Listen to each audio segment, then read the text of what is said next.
হরে কৃষ্ণ কৃষ্ণ কৃষ্ণ হরে হরে, হরে রাম রাম রাম হরে হরে।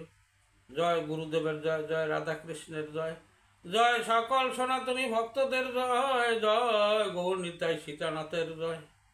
হরে কৃষ্ণ। আজ আমার আলোচনার বিষয় হলো এই আমাদের দেহ জমি, এই জমিটা আমরা আবাদ করতে পারি না।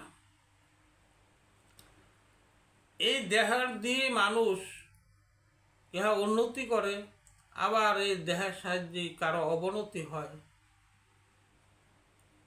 এই দেহের সাহায্যে কেউ সমাজে প্রতিষ্ঠিত হয়, সমাজে সবাইকে সম্মান করে, আবার এই দেহের মানুষই সবাই তাকে অসম্মান করে।